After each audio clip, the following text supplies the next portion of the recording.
dans cette première vidéo, nous allons donc d'abord aborder l'impact des politiques sur l'implantation des grandes surfaces. Donc, la première question, c'est moi qui vais vous la poser. Donc, on va commencer directement. Donc, parmi les lois que vous énumérez dans votre livre, quelles sont celles qui ont eu l'impact le plus significatif, positivement ou négativement, bien entendu, sur l'implantation des grandes surfaces? Et dans la même question, donc je vais rajouter, pourriez-vous nous expliquer comment ces lois donc, ont influencé les implantations des grandes surfaces? Alors, tout d'abord, bonjour, hein, merci de nous recevoir tous les Bonjour trois. Martine et Claude. Donc Alors, à France votre question Réveille-toi. Donc je tiens concernant, d'abord à vous remercier d'avoir accepté concernant les lois et si de elles ont réaliser cette été interview positives et ou de répondre donc à négatives, l'ensemble de nos eh bien, nous, questions. on répond que depuis 70 ans, le législateur n'a jamais pris en compte les droits des commerçants et des artisans. Donc, on peut dire que les lois sur l'urbanisme commercial, elles n'ont été que favorables à la grande distribution et elles ont toujours été défavorables, voire même avec des effets très négatifs sur le commerce de proximité, voire l'élimination programmée de la petite concurrence. Je dirais même en bande organisée, hein, puisqu'on a le maire, le préfet, les ministres, enfin tout le monde s'y met pour éliminer le commerce de proximité. Et naturellement, sans aucune indemnisation, parce que ce n'est pas le tout d'éliminer les gens, c'est que les gens sont complètement éliminés, ruinés, ils disparaissent dans la plus totale ignorance. Donc, je vais repartir au début, si vous voulez. Donc, tout commence en 1959, hein, quand Leclerc veut supprimer tous les intermédiaires, faire des précassés, avoir des parkings, acheter directement aux fabricants. Donc là, on est en 1959. Il faut savoir qu'en 1970, il y a 800 enseignes de supermarchés. Et aujourd'hui, il reste que 6 groupes qui détiennent 85% du marché. Donc, on voit qu'en 50 ans, comment on a écrémé les indépendants. Ils ont racheté naturellement à chaque fois, c'est l'abus de position dominante. On affaiblit les concurrents et on rachète si on rachète. Donc aujourd'hui, si la France détient le record du plus grand nombre de mètres carrés par habitant, c'est qu'on est arrivé à une telle concentration. Avec l'argent, ils ont pu acheter l'élimination des autres. Et le monde politique, qu'il soit de gauche ou qu'il soit de droite, ils n'ont jamais voulu faire appliquer les règles du commerce. Voilà, c'est pour ça qu'on est dans cet état-là. Ok. Merci beaucoup pour cette réponse. J'ai vu William qui voulait nous Oui, poser une question. Poursuivre. voilà. Donc, William Beaumont, pour être précis, secrétaire général de France Réveille-toi. Donc, en accord avec et en soutien à votre combat trentenaire, si j'ai bien compris. Donc, une question technique. Pourriez-vous nous indiquer quelles sont les lois figurant dans votre liste qui sont encore en vigueur aujourd'hui en France? La liste, voilà, si elle passe bien à l'écran, c'est ce bouquin, 418 milliards. Alors, pour nous, il n'y a qu'une seule loi, hein, c'est la loi d'origine. Hein. C'est l'article 1er de la loi Royer, qui, de toute manière, a été jugée loi constitutionnelle et qui permet de préserver la liberté d'entreprendre. Mais surtout, donc, ça a été transposé, la liberté d'entreprendre doit s'exercer dans le cadre d'une libre et claire concurrence, claire et loyale concurrence. Et les pouvoirs publics doivent veiller à ce que l'essor du commerce et de l'artisanat permettent l'extension et l'expansion de toutes les formes de commerce. Or, on s'aperçoit aujourd'hui que tout a été fait pour favoriser la grande distribution. Et aujourd'hui, donc, on retrouve les textes originaux de l'article 1er de la loi Royer dans le Code du commerce, dans l'article 750 et 751-1. Donc, c'est toujours pareil, on est dans le cadre d'une cons claire et loyale. Le gouvernement veille au développement équilibré de toutes les formes de commerce, mais quand on voit dans l'action, c'est totalement, complètement différent. Alors, sauf en plus, c'est qu'il n'y a personne qui est obligé de contrôler la grande distribution pour qu'elle exerce dans le cadre d'une concurrence claire et loyale. Des millions de mètres carrés de grandes surfaces illicites sont sur le territoire. Le gouvernement n'a rien fait pour permettre le développement équilibré des différentes formes de commerce, puisque les services instructeurs et les commissions ont interdiction de vérifier les déclarations de la grande distribution dans ces demandes de dossiers d'implantation, et les gouvernements ne suivent pas les surfaces illicites. Et en plus, il fait des circulaires scélérates pour que les lois ne puissent pas appliquer les lois. Donc, on a une question maintenant de Gérard. Donc, je t'invite à la poser. Bonjour Martine, bonjour Claude, je suis Oui. le vice-président de France Réveille-toi. Effectivement, après la lecture de votre livre et les deux premières questions, sur quel levier peuvent agir les élus locaux pour limiter les nouvelles implantations de la grande distribution? Ce sera ma première question.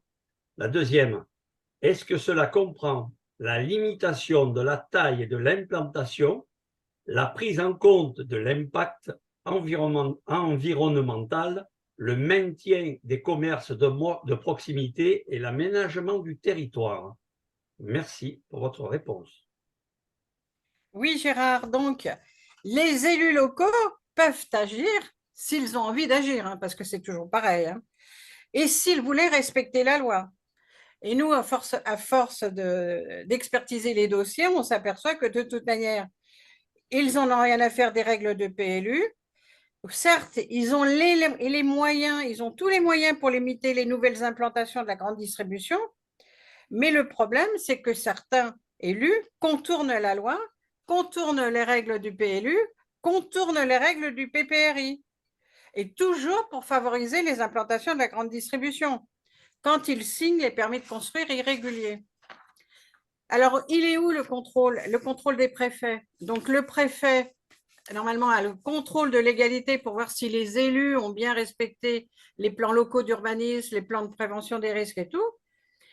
Et ce qui permettrait aussi de vérifier la limitation des tailles des établissements, puisqu'on a les emprises au sol, les emprises de construction, les autorisations de construction. Et là, le travail du préfet n'est absolument pas fait, puisque les préfets, même si les permis de construire sont irréguliers, ne les défèrent jamais devant les tribunaux, sachant que les commerçants n'ont aucun droit pour saisir les juges. Tous les excès de pouvoir des élus locaux sont permis en toute impunité. Donc, je vais reprendre votre deuxième question. Donc, est-ce que cela comprend la limitation de la taille d'implantation et le maintien des commerces? Donc, eh bien, c'est ça, hein. Quant au maintien du commerce de proximité et de l'aménagement du territoire, c'est fixé par le SCOT, le schéma de cohérence territoriale et le plan local d'urbanisme. Donc là, ça fixe les règles parce qu'il y a des documents d'aménagement artisanal et commercial qui sont établis pour savoir les besoins du consommateur. Mais là, on voit bien que de toute manière, là encore, les élus se moquent totalement des avis des agents du SCOT et qui ne regardent pas si la réglementation du PLU est respectée. Alors en plus, ces élus locaux, ils demandent des aides financières pour maintenir le commerce de proximité. On le voit bien à coup de grands renforts. On vous dit, Édouard Philippe avait dit, on va remettre 5 milliards sur 5 ans, 5 milliards dans les centres-villes et autres. Mais en même temps qu'il touche ces subventions, il redonne des autorisations. Ce qui fait qu'à chaque fois, c'est un coup d'épée dans l'eau.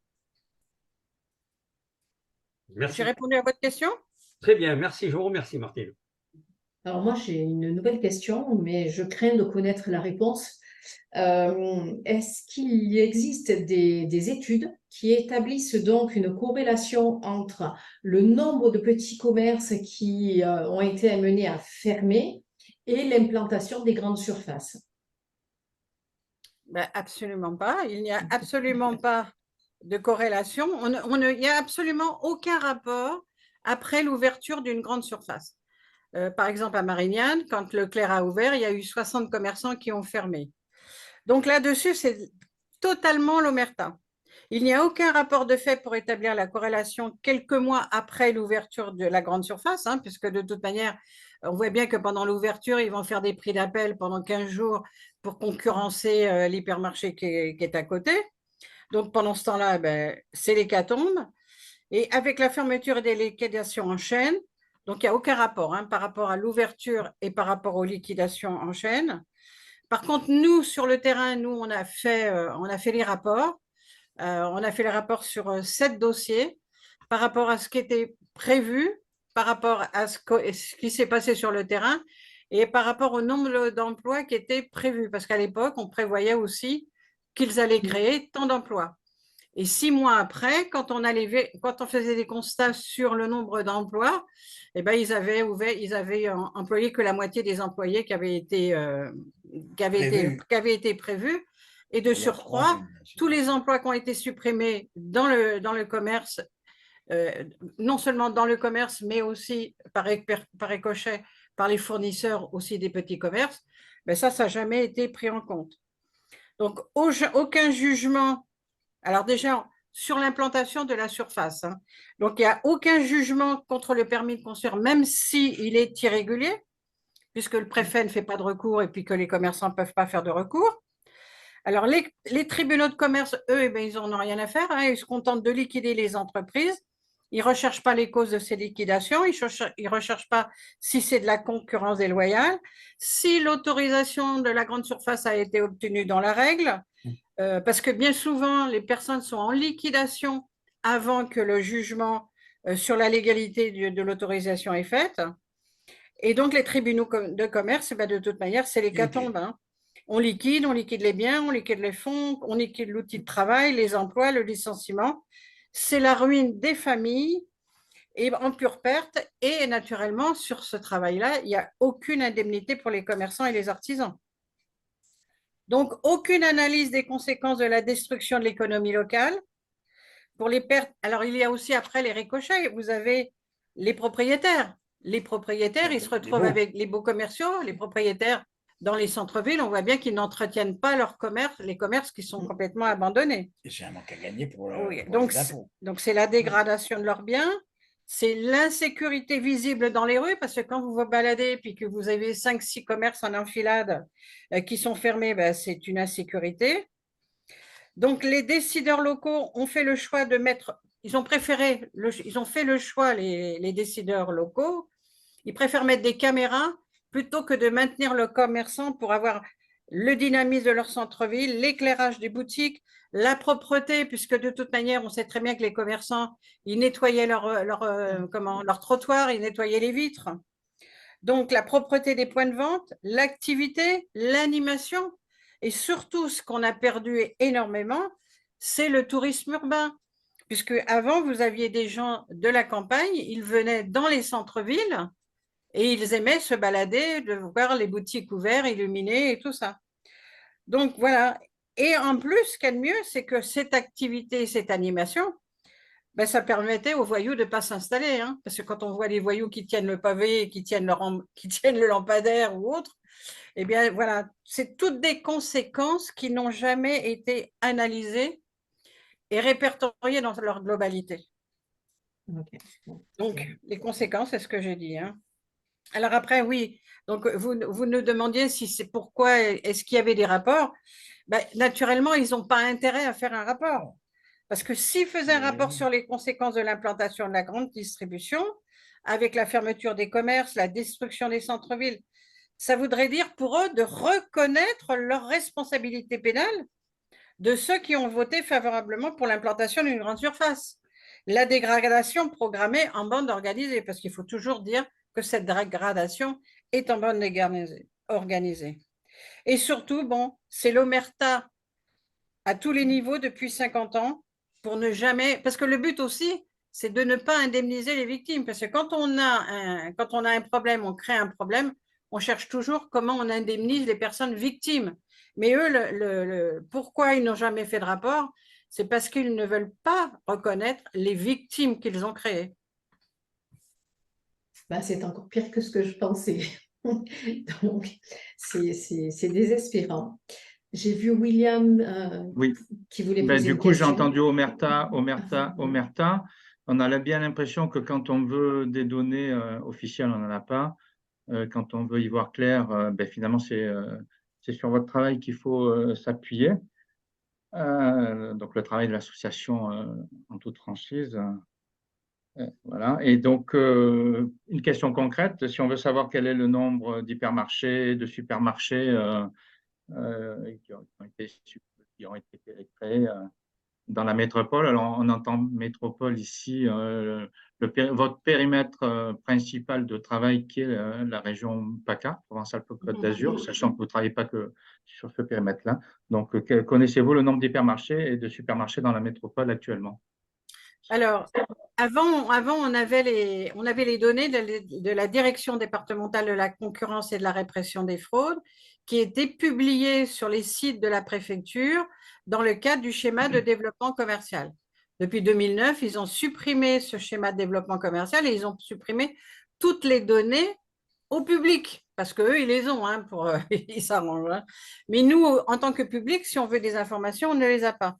Donc, nous, on a. Nous avons les informations parce que nous, on achète les données auprès d'organismes. Hein. Par exemple, auprès d'LSA, ils sortent tous les ans l'inventaire des surfaces. Donc, ils sortent un atlas. Donc là, nous, on l'a par département. Donc, nous, les références que l'on a, c'est les hypermarchés et les supermarchés, mais on les a par département et ils les classent tous par département. Hein. Donc, nous, le dernier inventaire qu'on a, c'est celui de 2020 pour 2 millions d'habitants. C'est pareil, ils ne référencent que les surfaces connues, hein, parce que les surfaces illégales, elles ne sont pas référencées non plus. Hein. Donc, ne sont pas comptés dans les mètres carrés que je vais vous dire, que je vais vous citer, hein, ceux des parkings, hein, parce qu'il y a la surface de vente, les réserves, les parkings, leurs entrepôts, des infrastructures, les stations-service, les stations de lavage, les ventes de véhicules, des réserves, des annexes et des drives. Donc, on voit bien que la part, comment ça s'appelle vous vouliez le savoir, le nombre d'hypermarchés et Oui, la part finalement émergée est minime par rapport voilà. à l'occupation des sols totales, quoi. Voilà, c'est-à-dire qu'en alimentaire, on va avoir 659 549 mètres carrés pour 61 magasins bio, 40 hypermarchés, 166 supermarchés, 93 hard discount. Et après, à l'intérieur, ils ont aussi des drives et d'autres circuits. Hein. Je peux vous donner aussi le bricolage. Hein. Il y a 44 établissements pour 192 000 mètres carrés. Alors, il faut savoir aussi que le bricolage, c'est des énormes entrepôts. Hein. La culture, c'est 17 établissements, 22 000 mètres carrés. L'électro, 32 établissements pour 62 000. Les jardineries, 26 établissements pour 105 000 mètres carrés. Les jouets, 26 établissements pour 20 000 mètres carrés. Les meubles, 29 établissements, mais il y a peut-être eu des Ikea en plus, 69 000 mètres carrés. Les établissements de mode comme, comment ça s'appelle, Kiabi et autres, donc c'est 71 000 mètres carrés. La puériculture, c'est que 6 500 mètres carrés. Donc, on voit bien que pour les enfants, il n'y a pas grand-chose. Le sport, 77 000 pour 58 établissements, soit 1 286 119 mètres carrés. Voilà, ça c'est pour on dit bien que la partie émergée, que